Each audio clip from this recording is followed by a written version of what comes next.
I am the man. I am the king of my land. Doing everything that I can. I know. And dumping kind of party. Whatever freaky stuff happens at Diddy house. So I don't know if he's TD Jakes. I don't know if he's TD Cakes. I don't know which one he is right now. Oh. But Katt Williams said, he just said, no, I don't want to go to your parties, did he? Simple as that. And speaking of Katt Williams, I mean, he had the most viral interview. Shout out to Shannon Sharp. While he was on Club Shay Shay with Shannon Sharp. I mean, it was basically a tell-all. It was about an hour and some change, 2 hours, or excuse me, 2 hours and some change.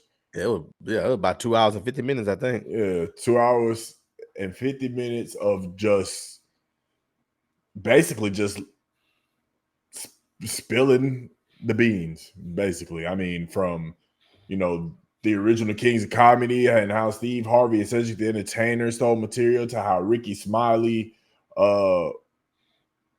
turned down being a pimp or something like that. I don't know, but it was a lot. Oh no, it was a lot. So what are your thoughts on that whole podcast? How do you feel about Katt Williams and what he said? And do you feel like any of it is true? I definitely felt like talking to a lot of people since we wasn't on live. I had to talk to the people, and I'm sitting there watching it, and I think it's what I like to call a lot of exaggerated truth. Mm-hmm. And Chad, if you watch it right now, let me know what you think. About the Katt Williams interview. Do you think he was telling the truth, the whole truth, and nothing but the truth, or do you think it was a little lies, or do you think it was majority lies? Mm-hmm. I think it was a lot of exaggerated truth. I think that there's some things I can see being true, and there's some things I can't. And I guess let me go here. Okay. I guess I'm gonna go with one thing. I'm gonna go with what I do think is true. What I do think is true. I do think him and Steve Harvey, they've had a long time beef. So that anger that he has built up against Steve Harvey, I bet at this point I'm gonna go ahead and believe it, because he really does not like Steve Harvey. He never has liked Steve Harvey. No. Steve Harvey and Kevin Hart, two people he just does not like for whatever reason it is. So I do think, yes.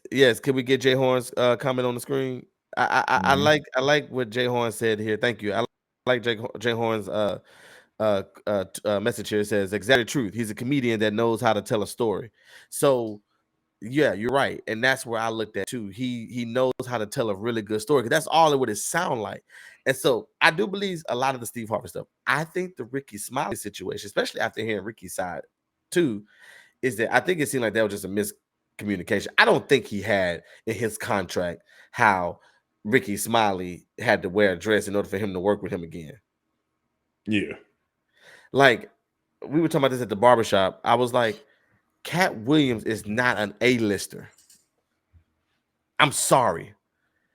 Yes, they tried to tell me about some. I guess he won a Emmy for his portrayal for his. Can you look at that for me? Katt Williams Emmy in Atlanta. Was it that? I think so. I didn't see it, but I think so. He won a Emmy of something, but I don't think he's not even like a major character in there. No, he's not, because I think his character was just like a one-time thing, like one episode thing. So I don't know what Emmy he won. Yeah, he was nominated once and won the Emmy for Outstanding Guest Actor in a Comedy Series as the Alligator Man in Atlanta.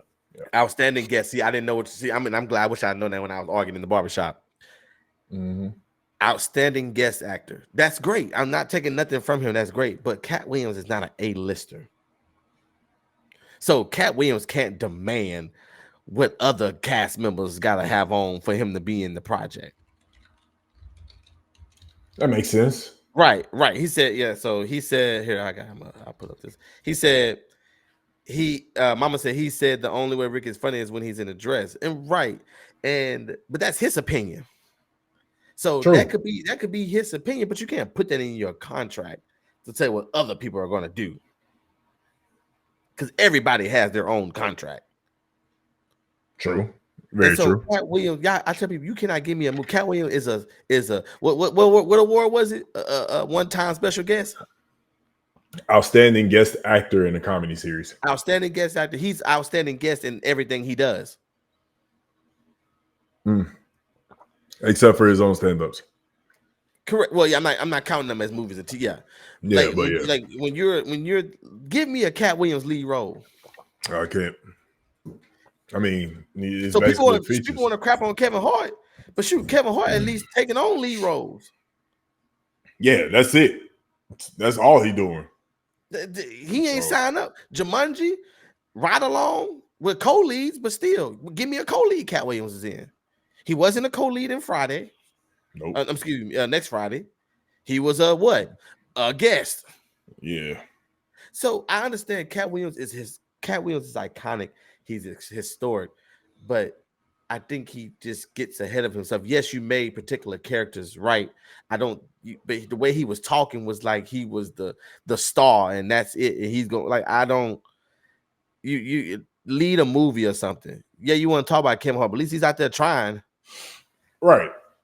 Yeah. What do you think? What's your take? I don't know. I feel the same way. I feel like it was exaggerated truths. It was also something that, once again, with people that listen to the podcast, listen to his episode, nobody really said he was lying. So the only person that made it that made it seem like they were exaggerated truths was Ice Cube. Because Ice Cube never said Katt Williams was lying, but he also said that it wasn't really like this, it was this way. So I don't know. I think Katt was just I think Katt just had a lot to get off his chest, honestly, that he'd been wanting to. I think this was a perfect platform for him to say what was really on his mind and to, say what's really true instead of what everybody else is saying on the internet, all of the trolls, this, that, and the third. But as far as everything that goes on in Hollywood, everything that went on in auditions, everything that parties, this, that, and the third, I mean, who are we to know? I would just go with exaggerated truths. And so then we get to some of the bull crap. And I think a couple things.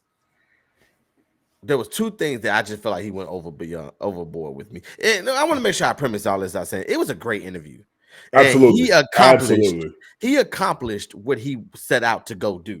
And shout out before we go shout out to Shannon Sharp again, dog, because shout out to Club Shay Shay.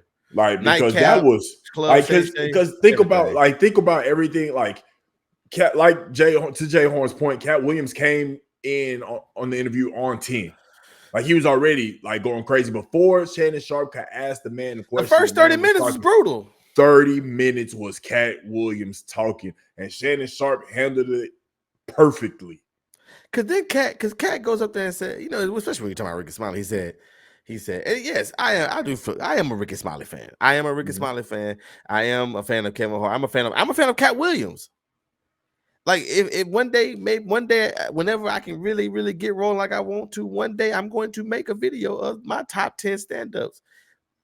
Pimp Chronicles is going to be either 3, 2, or 1. That's only because I need to sit down and think about it. But it could be either one, because that is one of the best stand-ups I have ever seen from start to finish. He is a genius. Now, I don't think he's funny in World War III on Netflix. I did not chuckle. Not one. Got the one he did before that. It was not funny. But like Katt Williams, he's Katt Williams. So I'm give it an opportunity to show me what, to make me laugh, because every time I turn him on TV, I expect him Pimp Chronicles. I feel and that. So anyways, I think Katt Williams got a little beside himself when he started talking about Ricky Smiley, talking about, I can't believe his son died, and then he come up in. I'm like, okay, all right, like that's one, and then 2, Ludacris. Yeah. Right. So it's about to be another rant. So Ludacris. So you say that the Illuminati, you had him. This is how I know he was trolling, bro, because he knows what black people think. People that put ourselves in the Illuminati. The Illuminati must be a black organization, because this show ain't got no white people in here, according to what I thought the Illuminati was, which is the most powerful people on the planet that's controlling stuff behind the scenes. Now, what the world you tell me the Illuminati want with Ludacris? I mean, like, why they won't roll out? I don't know, bro. What decisions is Ludacris going to make at the Illuminati table? So then you're going to go in was here it and more tell so people decision of him like that he was making, or was it decisions made for him? Ain't that what the Illuminati is about? This is the most powerful people in the world, so they basically making decisions for you by giving you an option. And make it, maybe when you're Illuminati, you're a plant, because that's where it comes. And I used to, when I first started hearing about that, I used to entertain these ideas of Beyonce's in Illuminati, and who else? Jay-Z's in the Illuminati, LeBron James is in the Illuminati, and all this stuff. But what I've come to notice in here, I'm as I start to get woke, as I start to get wiser in my years, only Black people do that to each other. Yeah, this is very true. That is very true. I've never heard Luke Bryan is in the Illuminati. I've never heard of well, the only white people I will say is I heard is the presidents and like political people. But see, it don't mix. I understand people have influence, but when you're talking about political people like presidents of the United States, presidents of world leaders, I can see being Illuminati. Whereas then what they want Ludacris for, right? You know, so to sit there and tell a story on Club Shay Shay about the Illuminati they only wanted one of y'all. So they sent y'all a letter and said that you have to choose between one of y'all. Both of y'all are light skinned and got a lot of hair, but we only want one of y'all. And then he gonna go and say that they offered one of us what was it, 10 movies, 20 million, 200 million, some bull crap. 10 movies, 200 million. I just watched Fast and the Furious. Fast X the other day. Yeah. Now, Flight, I don't know if you know this. Do you know how much the top actors in Hollywood make, the Denzels and stuff? Do you know how much they make per movie? The number might have went up, but it used to be $20 million.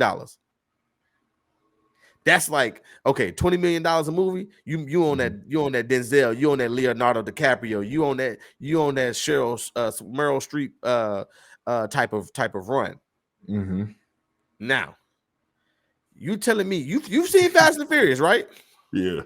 Chat, you seen Fast and the Furious, y'all. If y'all have seen, y'all had to see either 1 through X, and you even throw Hobbs and Shaw in there, even though he wasn't in there. You mean tell me what you're seeing Ludacris do is $20 million worth of work? No, I feel you on that. That makes no sense. If the Illuminati paid for Ludacris, they are waste. They that's a bad investment. Dude, Ludacris probably only making about $4 to $7 million for the movies. He has a good role, but he ain't no Dominic Toretto. Yeah, he ain't no Charlize Theron. True. He not even Gal Gadot. The Rock. Out of all these people, Jason Statham, all these people in the movie, Ludacris. Come on, man. Just to preface it, like I looked at